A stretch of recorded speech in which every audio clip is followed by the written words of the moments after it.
اس وقت یہاں قوم شعیب، جنہیں قوم مدین یا اصحاب المتافقات بھی کہا جاتا ہے، وہ قوم آباد تھی جو ان لاووں کی زد میں آ کر ان کے نیچے دب گئی۔ ان آتش فشاؤں کے پھٹنے سے ان پر پگھلے ہوئے لاوے یعنی جلتے ہوئے پتھروں کی بارش ہوئی، اور وہ قوم اس لاوے تلے دب کر نشان عبرت بن گئی۔ اور ناظرین، اس موضوع پر آئندہ الگ سے تفصیل کے ساتھ بات کی جائے گی۔ ناظرین، آج بھی یثرب میں، جسے مدینہ المنورہ کہا جاتا ہے، وہاں سے تعمیراتی کاموں کے لیے کھدائی کے دوران لاوا ظاہر ہوتا رہتا ہے، اور وہاں سے بالکل ویسے ہی دھواں اٹھتا رہتا ہے جیسے روایات میں مذکور ہے کہ عمر فاروق رضی اللہ تعالیٰ عنہ کے دور حکومت میں کنویں سے دھواں اٹھتا رہا، جو بعد میں پھٹا اور زلزلہ آیا جس کی وجہ سے، اور پھر وہیں سے عثمان رضی اللہ تعالیٰ عنہ کے دور حکومت میں بھی دھواں نکلتا رہا۔ اور یہ مناظر بھی آپ اپنی سکرین پر دیکھ رہے ہیں۔ اس وقت جو تصاویر، جو ویڈیو آپ کو نظر آ رہی ہے، یہ یثرب یعنی جسے مدینہ المنورہ کہا جاتا ہے، وہاں کی ہیں، اور یہ آج موجودہ وقت کی ہیں۔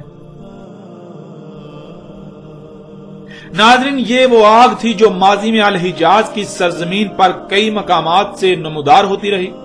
یہ کوئی دیومالائی قصہ و کہانی نہیں تھی جسے آج تک دیومالائی قصے و کہانیاں بنا دیا گیا۔ یوں یہ حقیقت بھی آج آپ کے سامنے ہے۔ یہ الگ آگ تھی جو محمد رسول اللہ علیہ السلام کے الفاظ کے عین مطابق آگ کا سیلاب زمین میں قید تھا جو بعد میں ظاہر ہوا، لیکن یہ وہ آگ کا سیلاب نہیں تھا، وہ آگ نہیں تھی جو اس وقت زمین کی گہرائیوں میں ٹھنڈی حالت میں پڑی تھی، جسے قرب قیامت ساتھ نکلنا تھا، جس سے اڑنے والی مخلوقات نے اڑنا تھا، جس نے بادلوں کی طرح اڑنا تھا، جس سے خارج ہونے والی دخان یعنی گیسوں نے پوری دنیا کی فضا میں بھر جانا تھا۔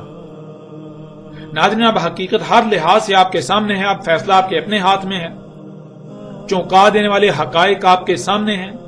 دنیا کی کوئی طاقت ان کی تردید، ان کا رد نہیں کر سکتی، ان کو غلط ثابت نہیں کر سکتی۔ اب فیصلہ آپ کے اپنے اختیار میں ہے، فیصلہ آپ کے اپنے ہاتھ میں ہے۔ چاہے تو ہر لحاظ سے حق کھل جانے کے بعد اسے تسلیم کرتے ہوئے دنیا و آخرت میں فلاح کا سودا کریں، اور چاہیں تو انکار کر کے دنیا و آخرت میں عظیم ہلاکت کا سودا کریں۔ یہ فیصلہ آپ کو کرنا ہے۔ ہمارا مقصد صرف اور صرف حق کو پہنچانا تھا، جو الحمدللہ احسن طریقے سے آپ تک پہنچا رہے ہیں۔ ناظرین، اب ان لوگوں سے سوال ہے جو ابھی تک دجال کے انتظار میں ہیں، جن کے نزدیک ابھی دجال آیا ہی نہیں، کہ جب قرب قیامت ساتھ زمین کی گہرائیوں میں چٹانی تہ سے نکلنے والی آگ جو کہ الساعۃ کی اشراط و علامات میں سے تھی، دجال کو اس کے نکلنے سے پہلے ظاہر ہونا تھا، پہلے نکلنا تھا، اور دجال کے ظہور کے بعد اس آگ نے نکلنا تھا، تو جب آج وہ آگ بھی نکل چکی جس نے دجال کے ظہور کے بہت بعد میں اور آخر میں جا کر نکلنا تھا، تو پھر دجال ابھی تک ظاہر کیوں نہ ہوا؟ دجال کہاں گیا؟ آج دعوت العد پوری دنیا میں دندناتا پھر رہا ہے، تو پھر دجال ابھی تک ظاہر کیوں نہ ہوا؟ کیونکہ دجال تو دعوت العد کے بہت پہلے ظاہر ہونا تھا، بہت پہلے نکلنا تھا۔ الساعۃ کی سب سے آخری علامت و شرط دخان، طرح طرح کی گیسیں آسمان یعنی پوری دنیا کی فضا میں بھر چکی، نہ صرف بھر چکی بلکہ عذاب علیم بن چکی، تو ابھی تک دجال کا ظہور ہوا ہی نہیں۔ ایسا کیسے ہو سکتا ہے؟ دجال کو تو دخان سے پہلے نکلنا تھا۔ جب دخان بھی نکل چکی، وہ پوری دنیا کے لیے عذاب علیم بن چکی، تو دجال کہاں گیا؟ دجال کیوں نہ نکلا؟ کیا نعوذ باللہ ثم نعوذ باللہ محمد رسول اللہ علیہ السلام نے جھوٹ بولا تھا؟ وہ صحیح سے رہنمائی نہیں کر سکے تھے؟ یا پھر آپ نے جو عقائد و نظریات دجال کے بارے میں بنائے ہوئے ہیں وہ باطل ہیں، وہ بے بنیاد ہیں، وہ جھوٹ ہیں؟ اے عقل کے اندھو، اس بات پر غور کرو کہ محمد رسول اللہ علیہ السلام نے کیا کہا تھا۔ محمد رسول اللہ علیہ السلام نے کہا تھا کہ جب دجال نکلے گا اس وقت لوگ اس کو نہیں پہچان پائیں گے، دجال کی موجودگی میں لوگ اسے پہچان نہیں پائیں گے اور اسے اپنا رب بنا بیٹھیں گے۔ جب جن کی موجودگی میں دجال کو نکلنا تھا، جن کی زندگی میں دجال نے موجود ہونا تھا، وہ نہیں پہچان سکیں گے، انہوں نے نہیں پہچان سکنا تھا تو پھر جن کی زندگیوں میں دجال کا تصور تک بھی نہیں تھا، انہوں نے دجال کا پورا خاکہ کیسے بنا دیا؟ ان کی عقلوں میں دجال کیسے آ گیا؟ انہوں نے آج سے پہلے وہ جو تمہارے آباء و اجداد ہیں جن کے پیچھے تم اندھوں کی طرح چلے جا رہے ہو کہ ہمارے اسلاف نے، ہمارے بڑوں نے دجال کے بارے میں یہ لکھا تھا، انہوں نے کہا تھا ایسا ہوگا ویسا ہوگا، اس کے پیچھے بھاگ رہے ہو، ان کی عقلوں میں دجال کیسے آ گیا؟ جن کی زندگیوں میں نکلنا تھا ان کی عقلوں میں آنا ہی نہیں تھا، اور جن کی زندگیوں میں تصور تک نہیں تھا دجال میں، انہوں نے دجال کے پورے خاکے نقشے کھینچ دیے۔ یہ کیسے ہو گیا؟ کیا نعوذ باللہ ثم نعوذ باللہ محمد رسول اللہ علیہ السلام جھوٹے تھے، وہ غلط تھے اور تم سچے؟ اپنی آنکھیں کھولو، اپنی آنکھیں کھولو، ہوش کے ناخن لو، عقل سے کام لو، اس سے پہلے کہ دیر ہو جائے۔ فرات سے قرب قیام الساعت کے وقت ایسی قیمتی ترین شے، ایسا خزانہ جس کے سامنے باقی تمام کی تمام قیمتی سے قیمتی اشیاء کی چمک دمک مان پڑ جانا تھی، جب وہ بھی ظاہر ہو چکی، وہ خزانہ بھی ظاہر ہو چکا، تو پھر دجال ابھی تک کیوں نہ آیا؟ کیونکہ دجال نے تو اس سے بہت پہلے آنا تھا۔ ذرا غور کرو، کیا روایات میں یہ چیز، یہ بات موجود نہیں ہے کہ دجال کا ایک ید، ایک ہاتھ دوسرے کی نسبت لمبا ہوگا؟ اس کا جو لمبا ہاتھ ہوگا اس کو وہ سمندروں میں ڈالے گا، اس کا لمبا ہاتھ سمندروں میں جائے گا، سمندروں میں جا کر سمندر کے نیچے سطح زمین میں سوراخ کر کے اس میں داخل ہو جائے گا اور اس میں سے زمین کے خزانے نکالے گا۔ اے عقل کے اندھو، غور کرو، کیا کوئی 5-6 فٹ کا شخص ایسا ہو سکتا ہے کہ اس کا ہاتھ اتنا لمبا ہو کہ جو 5-6 کلومیٹر گہرے سمندر میں داخل ہو اور پھر اس سے بھی نیچے آگے زمین کے اندر 5-6 کلومیٹر گہرائی میں جا کر وہاں سے خزانے نکالے؟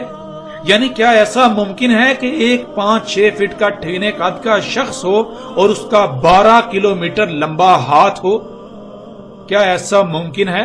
اے عقل کے اندھو، غور کرو، آج یہ سب تمہارے سامنے ہو چکا، آج یہ سب تمہارے سامنے ہو رہا ہے۔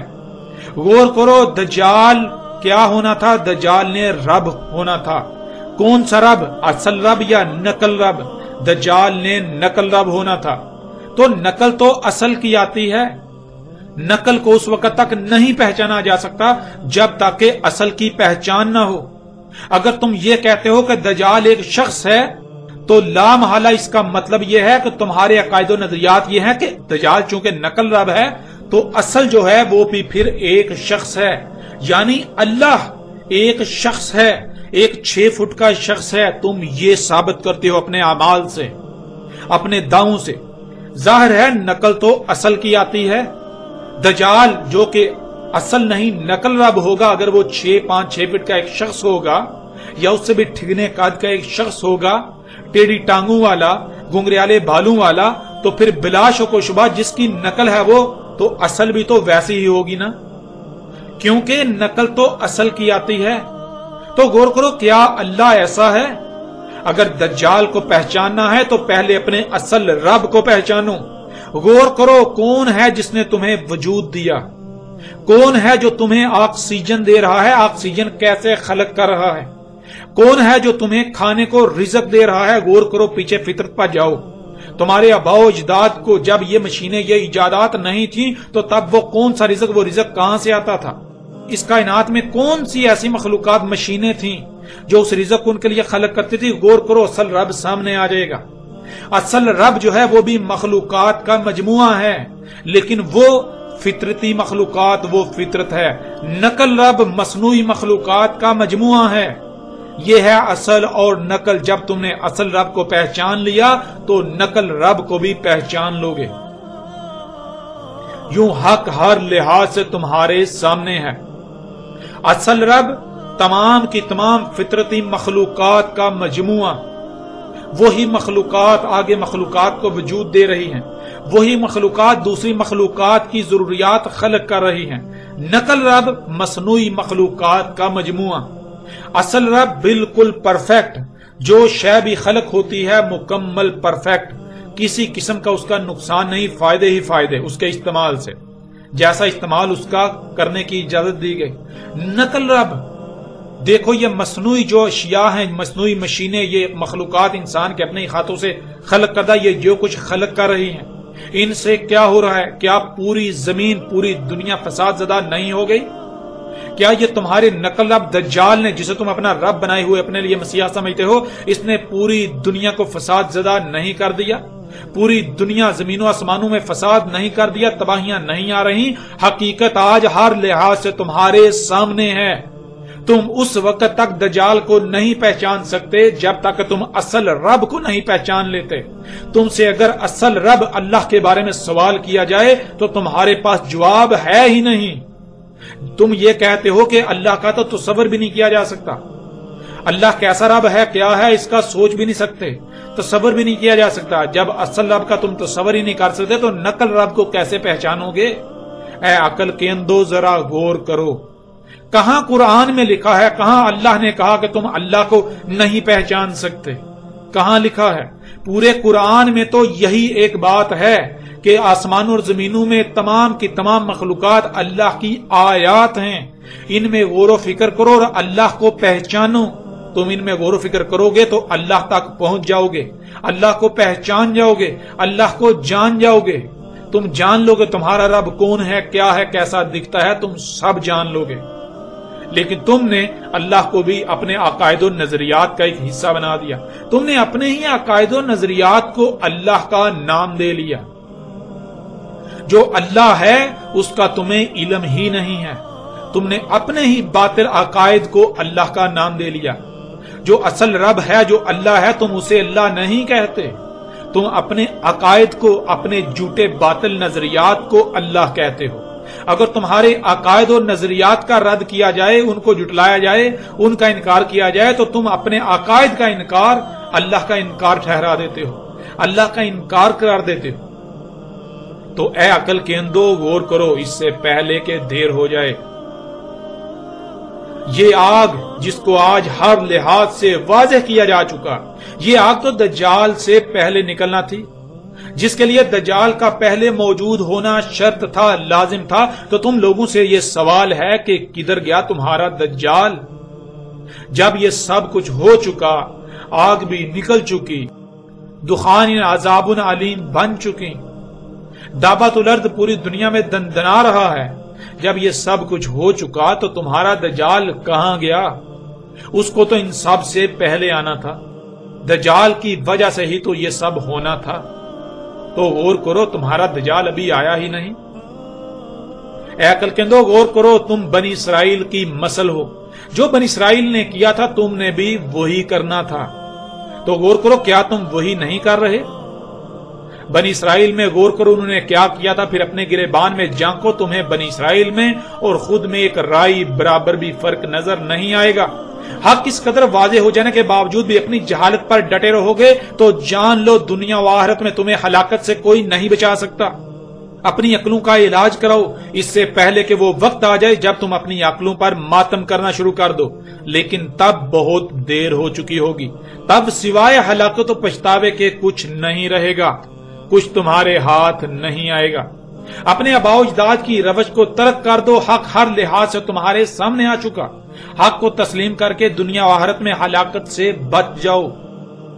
اے علماء کے نام پر، رہنماؤں کے نام پر انسانوں کی رہنمائی کے دعوے داروں، ان لوگوں کی آخرت کے بارے میں سوچو جو اندھوں کی طرح تمہارے پیچھے چل رہے ہیں۔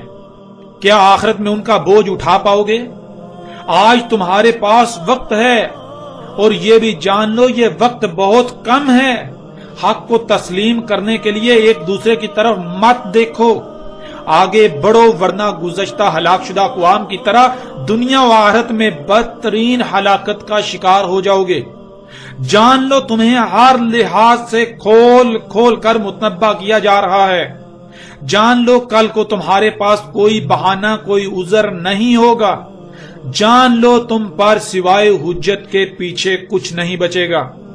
اے وہ لوگوں جو اندھوں کی طرح فرقہ پرستی میں ڈوبے ہوئے ہو، اس غلیظ ترین جوہر سے باہر نکل آؤ۔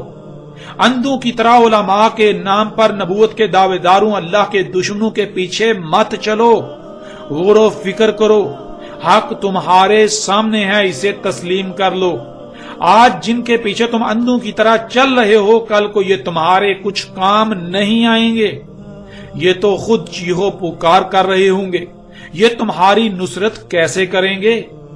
تم انہیں اپنا رہنما بنا کر ان کے پیچھے چل رہے ہو، انہیں اپنا رہنما بنا کر بیٹھے ہوئے ہو، انہیں اللہ کے نمائندے سمجھ رہے ہو، انہیں انبیاء کے وارث سمجھ رہے ہو۔ جان لو یہ اللہ کے دشمن ہیں۔